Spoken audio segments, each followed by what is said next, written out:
This last weekend, Disney held their D23 Expo in Anaheim, and it was incredible. Not only did they have an Imagineering pavilion where they displayed some models and concept art for many of their upcoming lands and attractions, but they also held their parks panel, Horizons Disney Experiences Showcase, on the evening of Saturday, August 15th. Disney is known for dropping some huge announcements at their D23 Expos, so many of us were very eager to see what would be announced at this year's event. Last event, they announced a slew of new lands and rides that would be coming to the parks, literally years worth of projects. So because of that, many of us didn't expect a ton of new projects announced at this year's panel, just because they have so many crazy projects that they're right in the middle of right now. But knowing Disney, I did think that they'd have something sneaky up their sleeves to surprise us, and they did not disappoint. A bit ago, I put out a predictions video of everything I thought was guaranteed to get announced and everything I hoped would get announced. And after watching this year's presentation, I can tell you there were a bunch of predictions that I was right on. But a bunch of my predictions were also very wrong. And there were also some announcements that I didn't even see coming. So today I want to go over everything that was announced, everything that I was right on, everything that I was wrong on, and everything that was completely out of left field. As with my predictions video, I'm only going to be talking about the American parks as that's what I know the most about. Though there were some great announcements for the overseas parks, today we're only going to focus on Disneyland and Walt Disney World. Let's go park by park and break it all down. Let's start with Walt Disney World. First, let's look at Epcot. For Epcot, I predicted that we would get a Spaceship Earth refurbishment in 2027, something finally happening with the Wonders of Life Pavilion, a potential new attraction in World Showcase, maybe something from Mulan in China, Tangled in Germany, or Great Mouse Detective in England. Maybe a new country coming to World Showcase, a Journey into Imagination refurbishment, and the return of a fountain in World Celebration. Okay, looking at this list altogether, it's obvious that we weren't going to get all of this announced. But I did indeed get some of them right. First, Disney announced that we are indeed going to get an update to Spaceship Earth. Though we didn't get any concept art, we did get, well, I'll let Imagineer Ali Rubenstein give you the gist. Today, Spaceship Earth focuses on the story of human communication. We're broadening that. Our new version of Spaceship Earth will be about human connection, which, as you all know better than anybody, is a theme that Epcot celebrates. We'll be bringing new magic to every scene, but Spaceship Earth will remain classically Epcot, a journey through time. Yep, celebrating the progress made possible through human connection. So this is going to be quite the change. Personally, I love Spaceship Earth right now as it focuses on communication, but I'm intrigued to see how they're going to switch it over to focus on connection. Now, even though I did speculate that this was going to happen in 2027, Disney didn't actually give us a time frame of when this will take place. This will be a major theme of most of the announcements this year. So we'll just have to wait and see when this happens. While watching the presentation, we all thought this was going to be the only Epcot announcement, but then, at the very end of the presentation, Disney dropped a huge bomb that they are finally going to be refurbishing Journey into Imagination, and they are going to be bringing back Dreamfinder. For those unaware, when Journey into Imagination opened, it was this fantastic ride that featured Figment and Dreamfinder, and people loved it. Then, they refurbished the attraction to Journey into Your Imagination, and removed the beloved Dreamfinder, and this iteration was not as well liked, to say the least. Well, they then refurbished it back to Journey into Imagination with Figment, but the Dreamfinder never returned, and people have been missing him hard. Well, it looks like he's finally coming back. People are very excited about this, but just like Spaceship Earth, no date was announced for this. I'm not gonna lie, to me it felt like this was greenlit like 20 minutes before the presentation started, so it doesn't surprise me that there was no info on it. Hopefully we'll get some more info in the next coming days or weeks. I'd like for this to start in early 2027 and hopefully reopen by 2028. But that was it for Epcot. No World Showcase news, no new fountain in World Celebration, and sadly no Wonders of Life update. That poor desolate building has sat empty for years with no news of anything that could be coming to revitalize it. I'll always hold out hope that one day, we'll get an update on this. Maybe the next D23. So far, for Epcot, I'm only 2 for 6 for my predictions. Let's see if I can improve on my record. Next up, let's head on over to Hollywood Studios. Since we were given a lot of new things in Hollywood Studios this year, like the opening of Rock and Roller Coaster starring the Muppets and the brand new animation courtyard, I figured most Hollywood Studios announcements would revolve around the currently under construction Monstropolis. Here's what I predicted. Some new ground level concept art and theater show concept art, an announcement of what is actually coming to the Glob Theater, confirmation of Harryhausen's and the other restaurants in the land, any street entertainment that could be roaming around, an ambitious Monstropolis opening date of 2027, and outside of Monstropolis, I predicted that they'd announce the legacy characters finally coming to Galaxy's Edge. Let's see what I got right. First up, we did indeed get some great new art from Monstropolis. We got some fantastic concept art for the entrance to the land, and it looks great. It shows the Glob Theater, the new fountain, Harryhausen's in the background, and Mike and Sully greeting guests. And speaking of the Glob Theater, it was announced that this new show will be called Welcome to Monstropolis, where monsters will introduce humans to Monstropolis and show just how similar monsters and humans are. We got some art showing us what the theater will look like, and it looks great. It will be a very fun show, and a very great way to get off our feet and relax in the AC for a few minutes. We were also given an update on the restaurants and shops coming to the land. Harryhausen's was showcased, as the construction for the restaurant is well underway. We got a look at some concept art for the inside, looking just as it did in the Monsters, Inc. movie. And we even got to see a preview of the animatronic octopus sushi chef that will be featured in the restaurant. We also heard of Pizzerizzo's replacement, which will be called Archie's Scare Pig Pizza. And there will also be a Monsters University alumni club where we can learn about some of the area's top scarers. There will also be a gift shop in the area called the Scareporium. And of course, we were given some info on the first of its kind coaster in a Disney park, the Door Coaster. They gave us some video clips of the interior of the ride, showing that 40-foot lift in the air to get the ride started. The scale of this looks incredible, and I cannot wait to ride this when it opens. As we can see, construction is well underway on both the coaster and the land, but the land is much further ahead. Even though I'm not a fan of phased openings, Disney announced that Monstropolis The Land will actually open next year in 2027, with the Door Coaster following probably in 2028. So much info for Monstropolis, but that was it for Hollywood Studios. If we take a step back to look at my predictions, it looks like I nailed my Monsters, Inc. predictions, getting all of them right, but I was left hanging on my Galaxy's Edge update. So for Hollywood Studios, I am at 5 out of 6 correct predictions. A lot better than my Epcot ones. Now, let's head on over to Animal Kingdom. As with Monstropolis and Hollywood Studios, most of my Animal Kingdom predictions revolved around Tropical Americas, but I did have a couple other predictions for the park as a whole. Here were my predictions. For Encanto, I predicted we'd finally get confirmation of the ride vehicle and the ride type. For Indiana Jones, I thought we'd get some more info on the ride interior. I predicted we would get the actual names of the rides in Tropical Americas. And I wanted them to give us an opening season, that being summer 2027. I also thought that they would announce that it would all be open at once, no phased opening for this land. For the rest of Animal Kingdom, I predicted a new lagoon show for the amphitheater and, an ambitious one, a brand new expansion for the north side of the park. Though I wasn't right on it all, this was one instance where we got more than I expected on certain aspects. Let's start with Encanto and Tropical Americas. First, we were told the name of the attraction, which will be Antonio's Fiesta de Encanto, and the ride will focus on Antonio's gift day at Casita. We were also shown the ride vehicle, which are modeled after household furniture put together to transport us guests through the house. Though it wasn't fully confirmed, it was alluded to this ride being a trackless dark ride, as it should be. They mentioned that there will also be over 50 Colombian animals present in the ride, and they even showed us some of the animatronics that will be featured. They also showed us some concept art of the interior of the house, and it looks incredible. Not only that, but it also exactly shows what was exemplified in a patent Disney filed for new technology. So it looks like this will be a groundbreaking new ride. Now let's move over to the other e-ticket in the land, the Indiana Jones ride. I predicted that they'd just give us some new concept art, but they actually gave us a ton of info on this ride. First, we were given the name, Indiana Jones and the Myth of the Jade Serpent. Here's a description of the ride. So we get to follow Indy as he gets up close to this storied artifact, when suddenly the myth becomes real, and we get sucked through a portal into the underworld.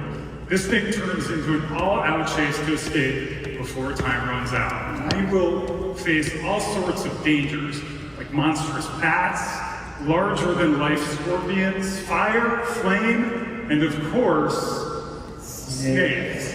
Why did it have to be snakes? I love this story. As they mentioned in the presentation, Animal Kingdom is dedicated to both animals real and imagined. So this story fits right in with that theme. We were even shown a sculpture of the snake and its scale, and let me tell you, it's gonna be huge. A side note, I wonder if this sculpture is going to be the ending of the ride, and this massive snake head is going to replace the giant Carnotaurus at the end of Dinosaur. Then, Disney also announced an update on the third attraction in the land, the Carousel. The name of this will be El Carrusel de los Animalitos, and it will feature 22 unique animals, all based off our favorites from Disney and Pixar classics. These all look great, although getting the chance to ride Cusco is a weird choice. Let me know which animal will be your animal of choice in the comments below. Now, though we didn't get any announcements about a new lagoon show or a new land, we did get a surprise announcement that is years in the making. 20 years to be exact. For those that know, the Yeti animatronic featured in Expedition Everest hasn't worked basically since the ride opened in 2006. Well, Disney announced that they will finally be fixing the Yeti. They gave us some incredible concept art of the new and improved Yeti coming to Expedition Everest, and he looks terrifying. There was always a rumor that the current Yeti was so heavy and when it moved, it actually degraded the structure of the mountain. Whether that's true, who knows, but I bet they fully dismantle the current Yeti and replace it with one of equal scale, but with new and upgraded technology that I'm sure is way lighter and way more efficient. This is one of my favorite rides in all of Walt Disney World, so I cannot wait to see it working in full A mode. Those were some huge announcements for Animal Kingdom, but they gave us 0 dates for any of it. No closing dates for the Yeti, no opening dates for Tropical Americas, nothing. Disney has previously announced that Tropical Americas will open in 2027, and I still believe that to be true, but I hope they give us actual confirmation of this very soon. So, looking back at my predictions for Animal Kingdom, I got 3 out of 7 correct. Yeesh. Finally, let's look at everything announced for Magic Kingdom. Here are my predictions for everything happening at Walt Disney World's original park. First, I thought we'd get a closing date and opening date for Carousel of Progress to install the Walt animatronic. Well, this was already announced well before the presentation, but Carousel of Progress is actually getting a whole refurbishment, with it already closing and reopening next year. We did get some new info on this update though, which I'll go over soon. Okay, now for actual predictions from the event. Let's start with Piston Peak.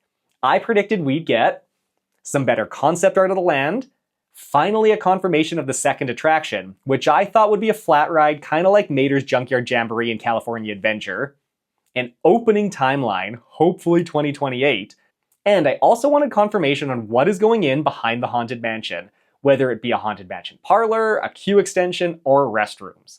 Then, for Villains Land, I predicted that we'd get more concept art of the land with a lot more detail than the previously announced piece, potentially some rides confirmed, and hopefully an actual name for the land. And lastly, with all those rumors about the Space Mountain refurb, I predicted we'd get an announcement confirming this rumor and what it will entail, whether it's just a track replacement or a whole new coaster. And I kind of wanted a potential land overhaul with replacements for Stitch's Great Escape and Monsters Inc. Laugh Floor. So, what did I get right and what did I get wrong?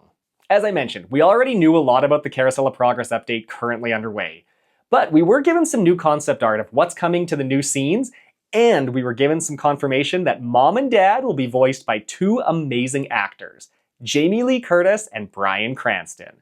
Both of these are fantastic choices, and I can't wait to hear them in the updated attraction. This new iteration will open in late spring 2027, I'm guessing around Memorial Day. Now, over to Piston Peak. All I wanted was just some new concept art, and we were given so much more than that. A whole model was brought out to the Imagineering Pavilion, allowing guests to get a 360-degree view of the whole area, and it looks incredible. Not only does it showcase the rides, but it also shows how the new land will meld into the lands it borders. The Imagineers took great care to mesh it into Big Thunder Mountain, Tiana's Bayou Adventure, Frontierland, New Orleans Square, and the Haunted Mansion. The architecture and sightlines were meticulously planned out. The new land is designed to capture the legacy and spirit of America's national parks. Now, in Piston Peak, we were also told that the rally ride will be named Cars Ridge Run Rally, as well as being given some great new concept art for the ride. Here, We will head into the wilderness, climb mountains, drive down some wild camelback humps, run through a geyser field, and end the ride with Old Tankful. This ride really does look amazing, and I cannot wait to go on it. We were also finally told about the second attraction coming, and it is called Miss Fritter's Daredevil Spin-Along. We got some new concept art for this attraction, as well as some views of it in the model on the pavilion floor. As predicted, it will be a family-friendly flat ride, which makes so much sense. Though I probably won't ride this myself, it does look very fun and great for kids. And we finally have confirmation of what they're building kind of in behind the Haunted Mansion. We've finally been given confirmation it is indeed restrooms. Are we all a little disappointed? Yeah, but it makes sense. And right behind Piston Peak, we were given way more info on Villains Land than I actually expected to get. First up, the official name of the land. Villains Land will officially be named Villains Land. And you know what? I love it. It perfectly captures what the land will be. Here's a description of the land. Like so many of our fairy tales, your journey begins when you stray from the safe path and enter the bewitching and foreboding dark forest. There, you'll come upon a broken, twisted wishing well. Now, normally a wishing well is a pretty happy thing. You make a wish, toss in a coin, maybe a princess starts singing. This is not that wishing well. Yes. We wondered, what if a mysterious person made an evil wish? And what if that wish was so evil that it corrupted the well, broke it open, and infused the forest around it with the power of the well's poison magic? And even though I predicted this, I was actually very surprised we actually did get confirmation of the 2 attractions coming to Villains Land. Though no names were given yet, we were told that there will be a coaster based off Maleficent that will include elements never attempted on a Disney coaster, and a dark ride that takes guests into the catacombs of the Evil Queen's palace, where we will see into the other side of the magic mirror. They made sure to emphasize that this will be a mix of special effects and tons of incredible physical sets. This sounds like a Disneyfied version of Monsters Unchained over in Universal Epic Universe, and I mean that in the best way. That ride is one of my favorite rides ever, and I want this to be the same thing, but with my favorite Disney villains. Though it wasn't shown at the presentation, the Imagineering YouTube channel dropped a video the next day that showed off some models of the land, and it looks amazing. Sadly, as with so many of the announcements here, we were given no opening dates for anything from Piston Peak or Villains Land. And even more sad was that nothing was mentioned about Tomorrowland. There was even a whole section of the presentation where they discussed the Space Mountains in Tokyo and Paris, and we were all sure that Magic Kingdoms would come next. But then they moved on to Spaceship Earth. So who knows what's actually happening with Magic Kingdoms, Tomorrowland, and Space Mountain? But we'll have to wait. So when looking at my predictions for Magic Kingdom, I got 6 out of 9. Not too shabby, especially since I didn't really expect some of those villains announcements. Okay, we've made it through Walt Disney World. Let's head over to the West Coast and see what was announced for Disneyland Resort. Let's start with California Adventure. With so much happening in DCA, I had a decent amount of predictions. I predicted a showcase of the animatronics for the Coco ride, as well as an opening of early 2028, some info on the pre-show of Infinity Defense in Avengers Campus, and an opening date of 2028 or maybe even 2027, and I thought we would get confirmation that Zootopia will be taking over the spot previously set aside for Avatar, with Avatar moving to the Disneyland Forward plot. Okay, let's see what was actually announced. For the upcoming Coco attraction, we were shown some new art for the ride, including a piece of the queue and a piece for the ride itself. The ride itself will be a boat ride visiting the land of the dead in Miguel's memory, and looks like it will be a beautiful attraction.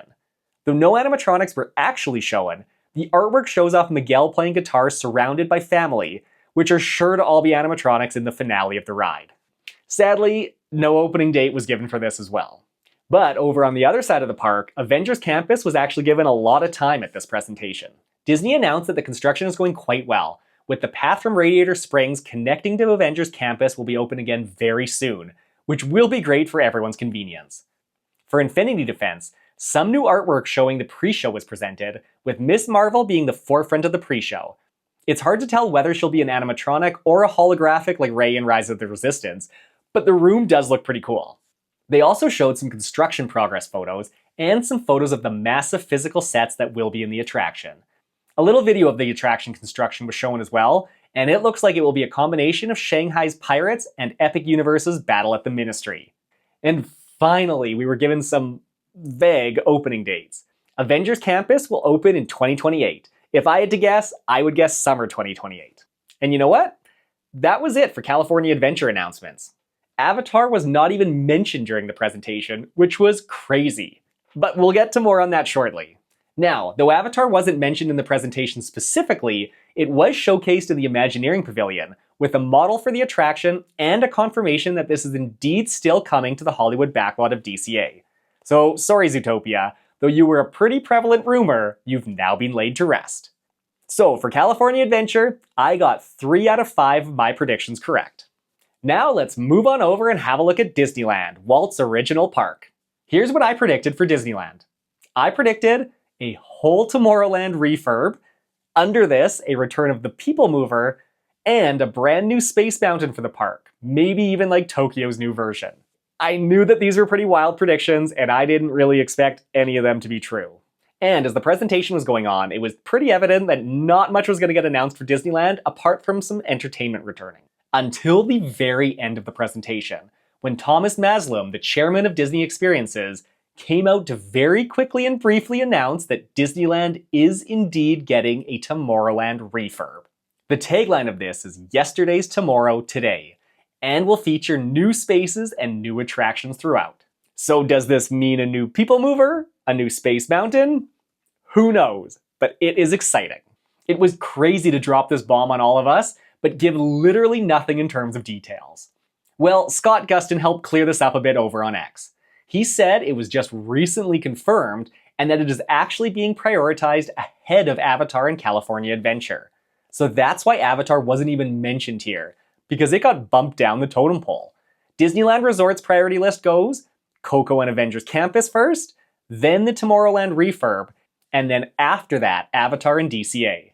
So after this Tomorrowland announcement, I guess this gives me a technical 1 out of 3 for my predictions confirmed for Disneyland, but who knows, maybe it is 3 out of 3 and we just don't know it yet.